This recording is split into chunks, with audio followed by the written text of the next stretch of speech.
Shalom saudaraku yang dikasihi Tuhan.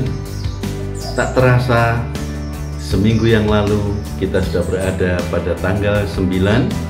Pada pagi hari ini kita akan bersama-sama beribadah. Dan kita beribadah secara online. Karena itu mari kita mengikuti dengan hati yang saksama dan mengangkat kedua tangan kita di hadapan Bapa. Sesungguhnya pertolongan kita ialah Tuhan yang menciptakan langit dan bumi dan segala isinya, dan tidak pernah Ia meninggalkan ciptaan tangannya yang selalu dipeliharakannya baik siang maupun malam.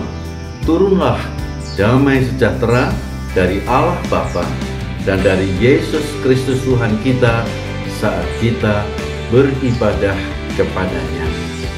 Haleluya. Amin.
Banyak orang, saudaraku, di dalam kehidupan setiap harinya selalu merindukan adanya berkat dan berkat.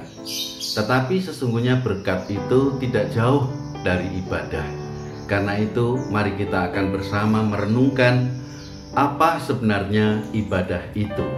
Kami akan membacakan di dalam kitab Keluaran, pasalnya yang ke-23, ayat yang ke-25 berkata, "Tetapi kamu harus beribadah kepada Tuhan Allahmu, maka Ia akan memberkati roti makananmu dan air minumanmu."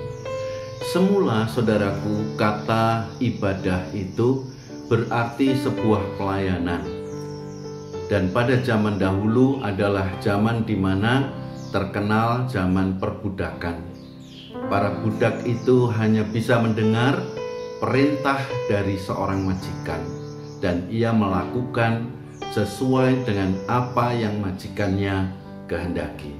Dan dari situlah kita melihat bahwa para budak-budak itu sangat perhatian terhadap perintah majikannya, dan jika bukan majikannya, dia tidak melakukannya.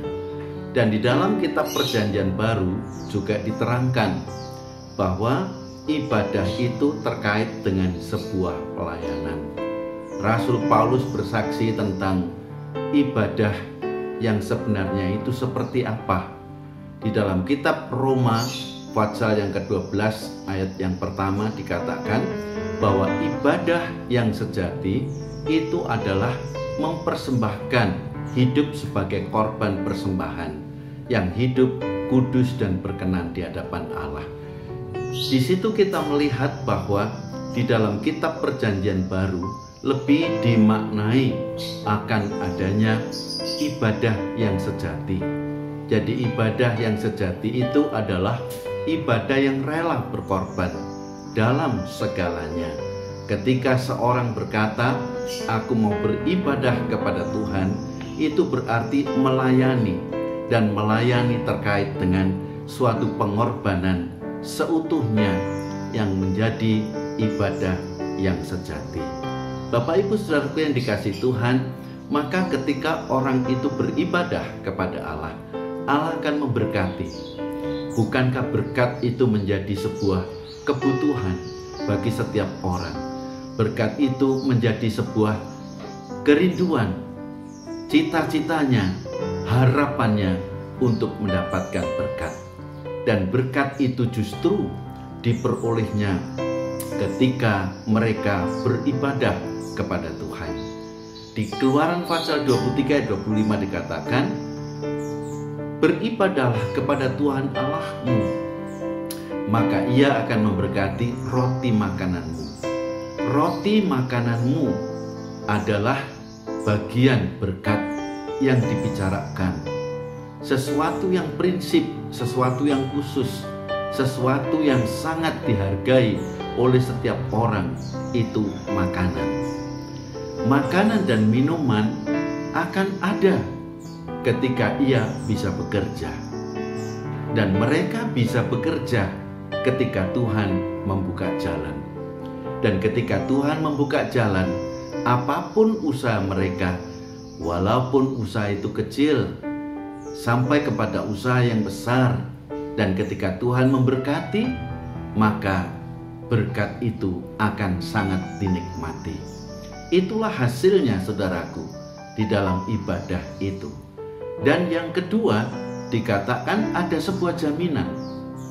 Ketika kita berbicara tentang jaminan, tentang kesehatan, sampai kepada yang lain-lainnya, ini jelas bahwa dalam ibadah itu Tuhan menghargai perjuangan, pengorbanan seseorang yang mencari Tuhan dengan sungguh-sungguh, dan dihargainya dengan memberi jaminan kesehatan.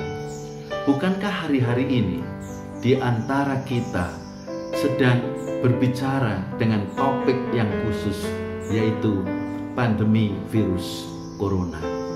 Di mana-mana orang berbicara, baik di kota Semarang, di kota-kota lain, bahkan sampai di luar negeri sekalipun orang sedang berbicara dan topik pembicaraannya adalah pandemi virus corona.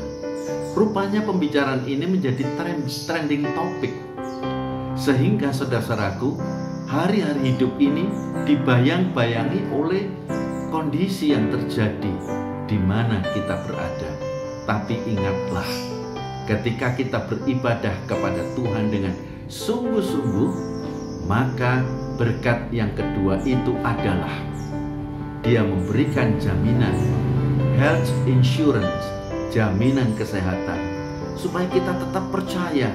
Di samping kita mengikuti protokol kesehatan, di samping kita menjaga jarak, di samping kita menggunakan masker ketika kita keluar rumah, ingatlah bahwa Tuhan beserta umatnya. Amin, saudaraku. Dan janganlah khawatir sedikit pun. Jangan memposisikan hidup sebagai orang yang khawatir, yang bimbang dalam menghadapi segalanya. Apa yang akan kau makan, apa yang akan kau pakai, dan kesehatan apa yang harus kita jaga, Tuhan sesungguhnya sudah berjaga-jaga atas umatnya. Itulah yang sangat menarik di balik sebuah pengertian ibadah. Nah, ibadah ini sesungguhnya, saudaraku, adalah sebuah pelayanan. Ketika kita melayani, kita bandingkan dengan masa lalu. Masa lalu orang hanya bisa mendengar majikannya, tuannya memberikan order. Tetapi ketika kita beribadah, kita maknai dengan sebuah pelayanan. Maka di dalam kitab Perjanjian Baru ini, kita hanya mendengar order dari Tuhan kita. Siapa Tuhan kita? Tuhan Yesus Kristus. Dan Dia tidak pernah meninggalkan umatnya sendirian bagai yatim piatu. Dia akan selalu bersama-sama kita sekalian, terutama kita yang bekerja baginya, yang melayani baginya, yang disebut sebagai orang-orangnya Allah. Jadi sesungguhnya, saudaraku, pengertian dari ibadah itu dapat dimaknai sebagai sebuah perusahaan di mana para pelayan-pelayannya adalah kita semua, orang-orang yang beribadah kepadanya. Itu disebut sebagai pelayan. Karena itu sangat berharga ketika kita beribadah setiap hari Minggu dan juga ibadah-ibadah lainnya yang diadakan, kita selaku para pelayannya. Dan bagaikan sebuah perusahaan, maka pemilik perusahaan, ownernya itu adalah Tuhan Yesus sendiri. Maka kita sebagai orang-orangnya Allah, maka kita sebagai man of God, ada keterkaitannya antara owner dengan orang-orangnya. Jadi dimanapun kita berada, tanggung jawabnya itu ada kepada Allah kita. Sebab itu jangan khawatir tentang hari esokmu. Jangan khawatir tentang apa yang akan kau makan. Jangan khawatir tentang apa yang akan kau minum. Bahwa segala sesuatunya sudah diperhitungkan, sudah diperhatikan, sudah disiapkan oleh Tuhan. Dan Tuhan akan memberkati setiap orang. Seorang bernama Martin Luther. Martin Luther mempunyai pendapat, pendapatnya bahwa ibadah itu dimaknai olehnya adalah sebuah komunikasi, di mana Allah sebagai ownernya itu memberikan sebuah perintah, dan perintahnya itu adalah firman Allah, dan setiap orang yang beribadah kepadanya mendengar sebuah perintah, sehingga terjadi sebuah komunikasi dan respon terbaik dari setiap orang kepadanya. Dalam hubungan ibadah ini bisa dijabarkan, bisa diaktualisasikan melalui pujian, melalui doa, melalui penyembahan, dan segala sesuatu yang kita lakukan di dalam ibadah, itulah yang disebut sebagai pelayanan. Betapa mulianya pelayanan itu, dan pelayanan ini atau ibadah ini bukan dari manusia, tapi dari Allah memberikan perintah, hendaklah engkau beribadah kepada Tuhan Allahmu, maka Ia akan memberkati roti makananmu dan air minumanmu. Dan aku, kata Tuhan, akan menjauhkan segala sakit penyakit dari tengah-tengahmu. Ini sudah jelas, Bapak Ibu Saudara kasih Tuhan. Ketika kita membutuhkan berkat, ketika kita membutuhkan pekerjaan, ketika kita membutuhkan kesehatan, jangan lari kemana. Karena berkat baik berupa roti makanan kita, air minuman kita, kesehatan tidak jauh, tidak lari kemana-mana, hanya dinyatakan oleh Tuhan dalam sebuah ibadah. Karena itu beribadahlah kepada Tuhan, baik di waktu senang, di waktu susah, di waktu kekurangan, di waktu kelimpahan, tetaplah setia kepadanya. Pada hari-hari yang seperti dinyatakan oleh firman Allah, banyak orang bisa lari kemana-mana karena lamanya menunggu berkat itu. Jadi mereka tidak tahan, mereka mencari pengalaman-pengalaman di gua-gua, di gunung-gunung, ke tempat-tempat yang dianggapnya sebuah tempat keramat untuk mendapatkan berkat. Tapi berkat tidak ada di sana, hanya ada di dalam Tuhan Yesus Kristus. Amin, saudaraku. Dan kiranya dengan renungan ini kita akan tingkatkan jam ibadah kita, pelayanan kita kepada Tuhan, dan kita akan siapkan hati ini untuk menjadi alat Tuhan dalam sebuah ibadah. Kiranya dengan demikian akan menambah wawasan kita. Carilah Tuhan dan hiduplah, dan carilah berkat-berkatnya ketika engkau mencari kerajaan Allah beserta dengan kebenarannya, maka semuanya akan ditambahkan kepadamu. Amin. Mari kita berdoa. Bapa di dalam surga, berterima kasih Engkau telah memberikan waktu kepada kami untuk mencari hadirat-Mu, untuk beribadah dengan sungguh-sungguh. Jadikanlah kami hamba-hamba-Mu yang beribadah, yang mendedikasikan hidup seutuhnya di dalam ibadah, karena ibadah adalah sebuah pelayanan. Jadi ajarkanlah kami menekuni, menaati perintah-Mu di dalam ibadah, supaya berkat yang Kau sediakan dicurahkan berlimpah untuk kami semua. Di dalam nama Tuhan Yesus kami berdoa. Amin. Shalom Bapak Ibu Saudara yang terkasih, saya akan menginformasikan kegiatan gereja selama sepekan. Yang pertama, doa pagi yang diadakan setiap hari Selasa sampai Sabtu pada pukul 5 sampai setengah 6 pagi melalui live Instagram GA Majapahit. Yang kedua, PDO atau persekutuan doa malam online yang dilakukan setiap hari Senin dan Selasa pada pukul setengah 8 sampai jam 8 malam melalui aplikasi Zoom, yang dimana linknya akan di-share di grup WhatsApp GA Majapahit. Jangan lupa untuk memakai masker, hand sanitizer, dan mencuci tangan ketika kita berada di luar rumah. Sekian informasi dari saya. Terima kasih. Tuhan Yesus memberkati. Terpujilah nama Tuhan, bahwa berdoa adalah hal yang terindah, dan jangan jemu-jemu untuk menaikkan doa, baik untuk keluarga kita masing-masing, juga untuk negara kita, supaya ada berkat damai sejahtera yang Tuhan berikan. Mari kita berdoa.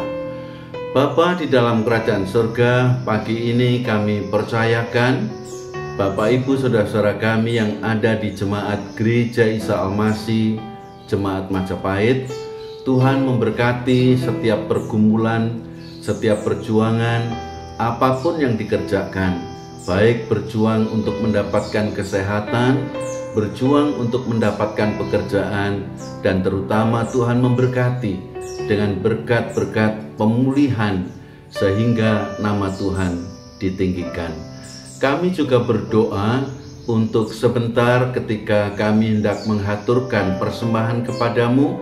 Tuhan memberkati berapapun jumlah persembahan yang dapat kami haturkan, kiranya ini mendatangkan bukti-bukti ketaatan kami semua kepada Tuhan, dan kiranya melalui Gereja Salmasi, Jemaat Majapahit akan dapat terkelola dengan baik. Kami juga berdoa untuk bangsa negara kami, memberkati dengan kesehatan, memberkati dengan kenyamanan, dan memberkati dengan sukacita, kerjasama yang indah dan luar biasa, khususnya kota Semarang ini. Dan secara khusus kami doakan untuk sinode Gereja Isa Al-Masih dan juga gereja-gereja Isa Al-Masih di jajaran MD2.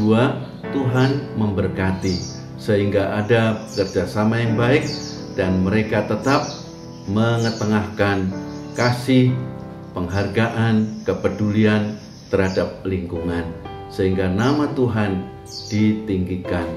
Terima kasih Bapa. Inilah doa dan syukur kami. Kami percayakan semuanya ke dalam tangan Tuhan.